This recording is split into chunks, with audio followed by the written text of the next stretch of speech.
cette recette qui est vraiment très facile, il va vous falloir de la farine, du sucre, du lait tiède, du beurre fondu, du sel, un œuf, de la vanille liquide ou de la vanille en sachet, sucre vanillé, et de la levure fraîche. Vous avez les amis le détail des ingrédients juste en dessous de la vidéo dans la barre d'infos.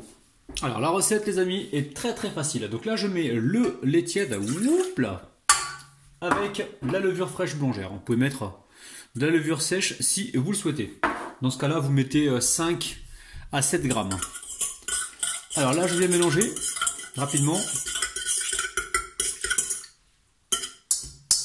Alors, une fois que c'est fait, je viens ici casser mon œuf.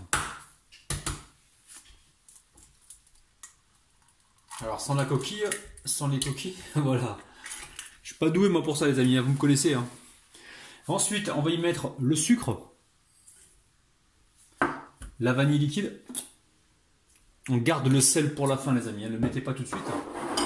On va y mettre le beurre et la farine. Et hop là. Allez, c'est parti. Allez, on va pouvoir mettre le sel. Donc là, j'ai fouetté pendant 1 minute, pardon. Et là, je mets le sel et là, on est vraiment parti pour 5 minutes. Alors là j'ai battu ma pâte, donc là elle est collante, c'est tout à fait normal. Surtout ne vous inquiétez pas. Je vais venir y mettre un petit peu de farine comme ça. Je décolle légèrement ma pâte. Et là on va y mettre alors soit une assiette, ou soit vous mettez donc du plastique par dessus pour la recouvrir. Donc là on va laisser pousser pendant, tout dépend de la température de votre pièce, ça peut être 1h30, ça peut être 1 heure, ça peut être 45 minutes, donc tout dépend. Il faut vraiment que ça double voire triple de volume, il faut que ça arrive là au moins. Allez, une assiette par dessus et on laisse pousser. Alors là je viens fariner un petit peu mon plan de travail, je récupère ici ma pâte, alors elle est doublée de volume, hein. Donc si jamais vous avez votre pièce qui est froide, n'hésitez pas à mettre donc votre récipient près d'une source de chaleur, parce qu'en fait il faut vraiment que la pièce ou l'endroit soit chaud pour que ça gonfle comme ça de volume. Donc là ça a juste doublé de volume, hein. Donc c'est parfait. Hop, je sors ma pâte. Alors ici je récupère de la farine, j'en mets bien sur le plan de travail. Alors on va venir récupérer un morceau de pâte ici. Alors l'idéal ce serait quand même de les peser. Alors, je vais vous dire à peu près leur poids. Là j'ai environ 60 grammes. Je pense que je vais d'abord tous les peser et ensuite je vais poursuivre la recette pour avoir vraiment des tailles identiques. Alors là on les a pesés, on les met de côté pour l'instant, on peut les recouvrir d'un papier plastique pour pas qu'ils sèchent. Donc là l'idée, alors il vaut mieux les faire comme ça un par un, parce que si vous prenez le gros bloc, vous détaillez en emporte-pièce, vous allez franchement avoir la pâte qui va coller directement sur le plan de travail, ça va pas être agréable. Donc là je récupère donc mon pinceau. Et je vais venir donc, je fais un peu de place, étaler ma pâte. Alors on va essayer de l'étaler en rond. Alors il faut qu'elle soit souple comme ça pour qu'elle soit justement bien collante les amis. Hein.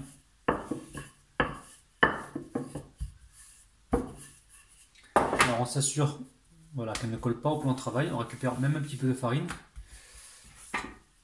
Ensuite on récupère la palette et on vient lui donner donc une forme ronde. Alors on aurait pu utiliser n'importe pièce, mais vous allez vous retrouver avec des chutes. Donc là j'enlève rapidement donc l'excédent de farine qui se trouve dessus. On récupère ici du lait et on va venir comme ça badigeonner. Ensuite vous récupérez comme ça le sucre et vous venez saupoudrer l'intérieur.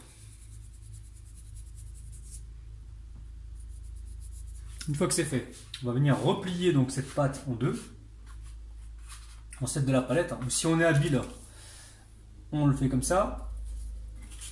Ici, on vient donc rééquilibrer le tout, juste aplatir un petit peu, comme ceci.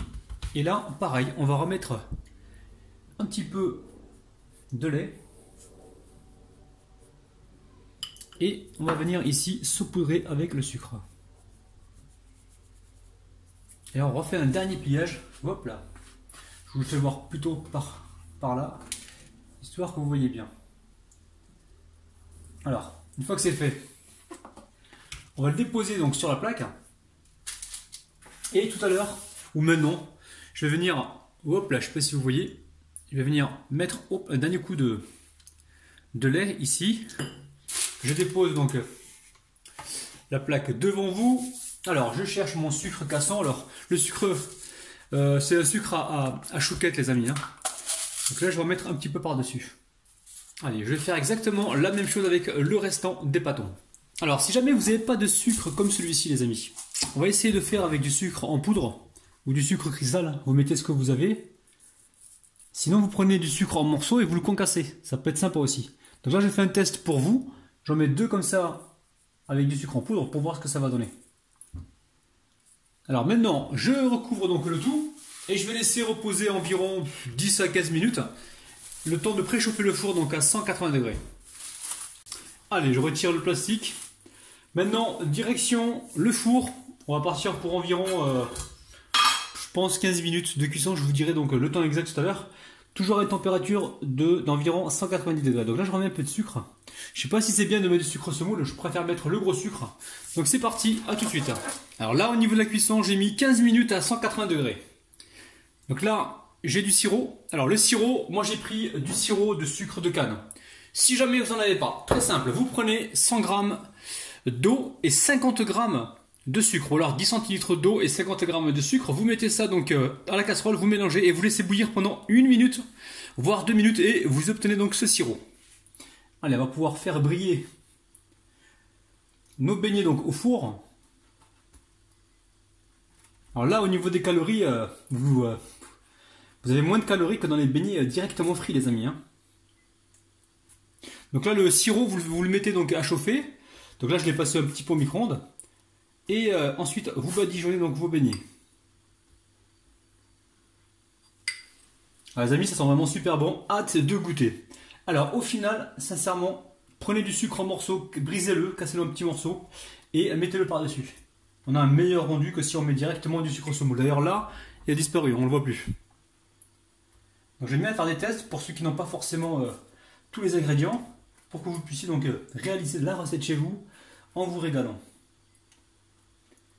Allez, je mets tout ça sur une assiette et on se retrouve tout de suite pour les dédicaces et la dégustation. Allez, on dédicace aujourd'hui les enfants de Kaltoum, donc Siam, Reda, Rizlen. Ensuite, on dédicace Raymonde, Sandra, Yabet, Rochdi, Sonia. On a Lucie, la copine de Selena, André, Paola et Roselyne, les amis. Oh là là, les amis, oh là là. Bon, lequel je vais me faire?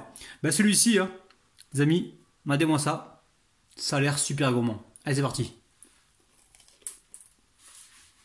Les amis, pas besoin de parler. Regardez-moi l'intérieur du beignet. C'est un truc de malade. Donc les amis, c'est encore super bon. Hein. C'est super bon. Je sais que je vais passer encore pour un mytho, mais bon. C'est super bon, c'est délicieux. Ce sont des beignets qui sont pas trop gras parce qu'on ne les a pas mis à cuire dans l'huile. Refaites la recette, jugez par vous-même et vous allez voir que vous allez vraiment vous régaler. Franchement,